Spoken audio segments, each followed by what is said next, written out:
بەناوی خی بەخشندەی میهرەبان حەمد و سەنا و سوپاس و ستایشی بێپایان بۆ خی پەروەردگاری جیهان درود و سەلام لەسەر پێغەمبەری خۆشەویستمان صلی الله عليه وسلم و لەسەر ئەهل و بەیت و هەموو یاران و هەموو شوێن کەوتوانیان تا کۆتا زەمان.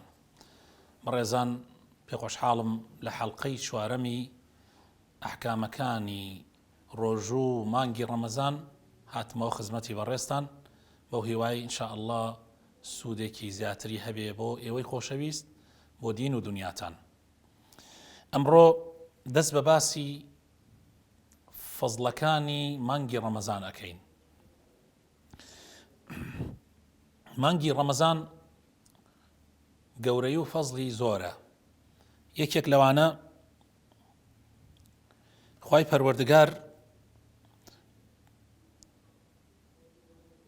دەرگاکانی بەهەشتی تیا ئەکاتەوە و دەرگاکانی جەهەنەمی تیادا ئەخا و شەیتانەکان کۆت و زنجیر ئەکرێن. رسول الله ئەفەرمێ صلى الله عليه وسلم لحديث صحيحة كإمام بخاري أيريته وفرمي إذا جاء رمضان فتحت أبواب الجنة. فرمي أجر رمضان هات درقاكاني بهشت والله أكريته.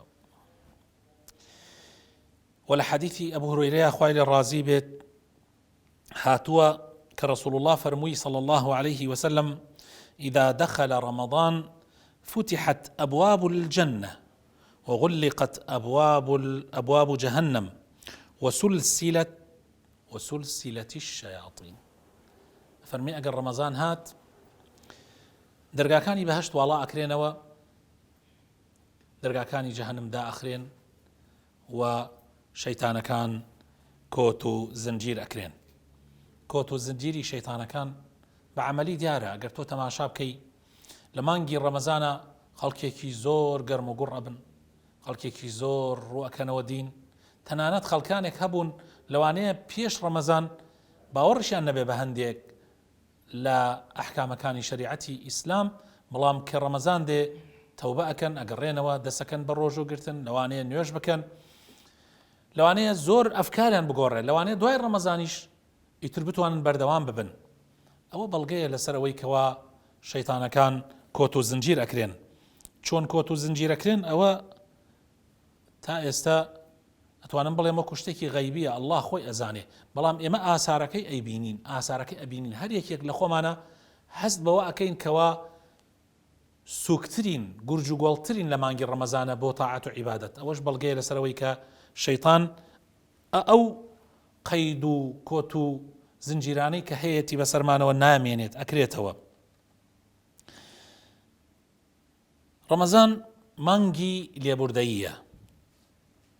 پێغەمبەری خۆشەویستمان صلى الله عليه وسلم لە حەدیثی صحیحە کە بخاری مسلمە هاتووە و ئەبو هورەیرە ئیگەڕێتەوە سێ حەدیث لەسەر یەک شێواز. رسول الله ئەفەرمێ صلى الله عليه وسلم من صام رمضان إيمانا واحتسابا غفر له ما تقدم من ذنبه. هەر کەسێ مانگی ڕەمەزان بگرێ باوەڕی پێی هەبێ بە تەواوەتی، تەماحی ئەجر و پاداشتی خوایی هەبێ، یعنی لەبەر خاتری خوا بۆ ڕیا و ئەوانە نەبێ، ڕۆژووی مانگی ڕەمەزان بگرێ، خوای تەعالا لە هەموو گوناحەکانی خۆشە بێ. حەدیثێکی تر هەیە بە هەمان شێوە لە بوخاری و موسلیمایە، ئەبو هورەیرە ئەیگەڕێتەوە، رسول الله ئەفەرمێ صلى الله عليه وسلم من قام رمضان إيمانا واحتسابا غفر له ما تقدم من ذنبه. لحديث يكم هركسي الرجوع مانجي رمضان بقري، لحديث دوم هركسي شونيوجي مانجي رمضان بكا، يعني تراويح كان على الأقل، تراويح كان مانجي رمضان بجواني أنجام بدا. رسول الله فرمي صلى الله عليه وسلم خوي تعالى لها مقنع كان يخوش به. حديثي سيم رسول الله فرمي صلى الله عليه وسلم من قام ليلة القدر إيمانا واحتسابا غفر له ما تقدم من ذنبه. هل صحيحين وأبو هريرة يريتوا هركسي ليلة القدر بقري. طبعا ليلة القدر هذا مانجي رمضان لدى شوي أخيرا هركسي ليلة القدر بقري بجواني إيماني بيه هبه بو خوا بيقري لبر خاطري خوا بيقري خواي تعالى لقناح كاني خوش به كوابو لمانجي رمضان سي مغفرة هي ببي أمسي حديثة سي مغفرة مەغفیرەیەک بۆ ئەو کەسانەی کە ڕۆژۆکەی مانگی ڕەمەزانەگرن، مەغفیرەیە بۆ ئەو کەسانەی کەوا لەیلەتول القەدر کەوا تەراویحەکانی بە جوانی شەو نوێژەکانی مانگی ڕەمەزان بە جوانی ئەکەن تەراویحەکان، و حەدیثی سێیەم بۆ ئەو کەسانەیە کە لەیلەتول القەدر بە جوانی ئەگرن، خوای پەروەردگار لە گوناحیان خۆشە بێ. هەروەها لە گەورەی و فەزڵی مانگی ڕەمەزان دوعاتیایە قبوڵ ئەبێ. ئەو ئاەتانەی کە لە قورئانە هاتووە دەربارەی ڕەمەزان، دەربارەی ڕۆژوو ڕەمەزان، لە سوورەتی بەقەرە ئاەتی 183 تا 187 باس ئەو مەوزوعەیە، ڕۆژوو و ڕەمەزان. لە ناوی ئەم ئاەتانە لە ئاەتی 186 یعنی لە بینی ئەم ئاەتانەیە ئاەتی 183 184 185 باسی ڕۆژوو و ڕەمەزانە، هەروەها 187 باسی ڕۆژوو و ڕەمەزانە، بەڵام 183 خوای تەعالا لەو بینە چی ئەفەرمێ؟ ئەفەرمێ وإذا سألك عبادي عني فإني قريب أجيب دعوة الداعي إذا دعاني.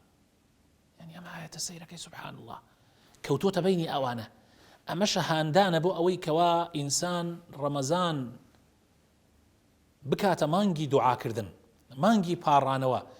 لە هەموو کاتەکانی تر زیاتر، لە هەموو مانگەکانی تر زیاتر ئەو مانگە مانگی وەرگرتنی دوعایە، مانگی قبولبوونی دوعایە. بۆیە زۆر فرسەتە ئەگەر بەندەکانم داوایان لێ کردی، پرسیاری منیان لێ کردی، بڵێ خوای پەروەردگار زۆر زۆر نزیکە، وەڵامی هەر کەسێکە داتەوە کە داواکە. داوا لە کەسی تر مەکە، داوا لە خوای پەروەردگار بکە. ڕاستە و خۆ خوای تەعالا نزیکە، پێویستی بەوە نییە واستەیەک لە بینی ئێمە و ئەوە هەبێ، یەکسەر خوای پەروەردگار نزیکە. وەلەو حەدیثێش کە لە حەڵقەکانی پێشوە باسمان کرد، پێغەمبەری خوا صلی الله علیه و سلم فەرمووی سێ دوعا هەیە گەڕانەوەی نییە، ثلاث دعوات لا ترد، سێ دوعا. یەکێک لەو دوعایانە دوعای ڕۆژوانە، یعنی لای خوای پەروەردگار وەرگیراوە و ناگەڕێتەوە. هەروەها مانگی ڕەمەزان لەیلەتول قەدری تایە، یعنی یەکێ لە فەزڵەکانی مانگی ڕەمەزان ئەوەیە لەیلەتول قەدری تایە. لەیلەتول قەدر خوای پەروەردگار یەک سوورەتی کاملی لەو بارەوە دابەزاندووە. لەیلەتول قەدری خەیر من ئەلفی شەهر. لەیلەتول قەدر ئەزانن پاداشتەکەی چەندێکە؟ خەیرترە لە عیبادەتکردنی، یعنی عیبادەتکردنی ئەو شەوە خەیرترە لە عیبادەتکردنی 1000 مانگ، 83 ساڵ زیاتر. یعنی ئەمە لەمە گەورەتر. طبعا ئەوە بەس لە مانگی ڕەمەزانە هەیە و لە دەشەوی ئەخیرایە. ئەمەش گەورەی مانگی ڕەمەزان ئەسەلمێنێ. و هەر کەسێک ئەو شەوە بگرێ بەڕاستی، یعنی عیبادەتی تیا بکە، وەکو لە حەدیثەکەی کە ئێستا پێشات باسمان کرد، خوای تەعالا لە هەموو گوناحەکانی خۆشە بێ.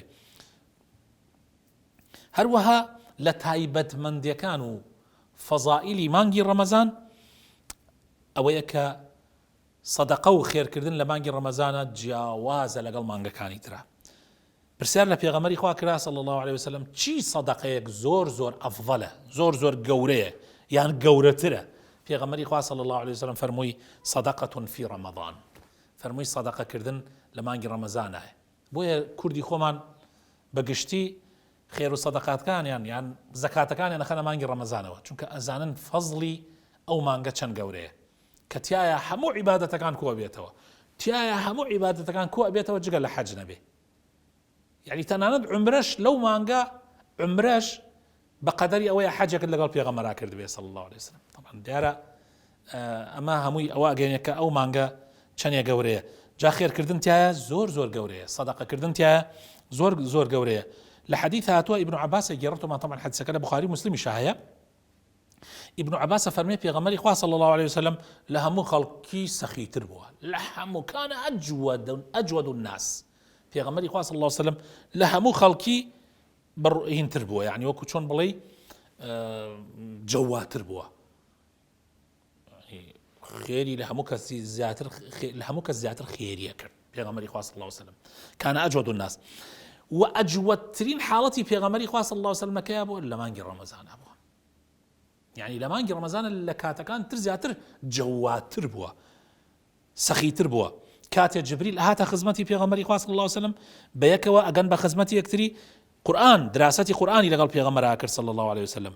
وجبريل هەموو شەوەکانی مانگی ڕەمەزان ئەهاتە خزمەتی پێغەمبەری خوا صلی الله علیه وسلم دراسەتی قورئانی لەگەڵ پێغەمبەرا کرد صلی الله علیه وسلم بۆیە پێغەمبەری خوا صلی الله علیه وسلم لەبەر ئەوەی جبریل ئەهاتە لای لە بای تیژ تیژتر ئەبوو لە خێرکردنە ئیبن عەباس ئەفەرمێ هەروەها لە فەزڵ و گەورەی مانگی ڕەمەزان ئەوەیە کە عەرزم کردن کە عومرەکردن لە مانگی ڕەمەزانە جیاوازە لە مانگەکانی تر پێغەمبەری خوا فەرمێ صلی الله عليه وسلم عمرة في رمضان تعدل حجة عمرەکردن لە مانگی ڕەمەزانە بەقەدەری حەجەکە خێرەکەی بەقەدەری حەجەکە لە ڕیوایەتێکی ترە فەرمێ بەقەدەری حەجەکە لەگەڵ منە حەجەة معی پێغەمبەر فەرمێ صلی الله عليه وسلم بۆیە هەوڵ بدەن ئین شاء الله ئەمە لەدەست مەدەن ئەم فرساتانە دەستی خۆتان مەدەن يعني ئەگەر بکرێ ئینسان توانای هەبێ لە ڕەمەزانانە عومرە بکە ئەگەر بۆی بکرێت توانای هەبێ لە ڕەمەزانانە عومرە بکە لەبەر ئەوەی خێرەکەی زۆر گەورەیە بە تایبەتی ئەوانەی کە حەزیان زۆر لە حەجە و بەڵام تا ئێستا ناویان دەرنەچوە و نەبووتە نەسیبیان ئین شاء الله تعالى کە تۆ مادام حەزت لێتی یان ئیمکاناتی مادی ئەوەت نییە حەج پارەی زۆری تێچێ یان ناوت دەرناچێ ناو نووسیت و داوت دەرناچێ هەوڵدا لە ڕەمەزانە عومرێ بکە لەبەر ئەوەی بۆت بنووسرێ بە حەجێک لەگەڵ پێغەمبەری خوایە صلی الله عليه وسلم هیچ نەبی ئەو خێرەت بۆ بنووسرێ ئین شاء الله ئەم بابەتە ماوێتی و لە حەڵقەی داهاتووە تەواوێکەین بەو هیوایە ئین شاء الله سوودتان وەرگرتە بێ داواکارم خوای پەروەردگار بۆ خاتر ناوە جوانەکانی خۆی تاعەت و عیبادەتی ئەم مانگە پیرۆزەمان لێ قبوڵ بکە لێ ئەپاڕێنەوە بۆ خاتر ناوە جوانەکانی خۆی شیفای نەخۆشەکانماندا لە مردوەکانمان خۆش ببێ ماڵ و مناڵمان ساڵح بکە ئامین آمين والسلام عليكم ورحمة الله وبركاته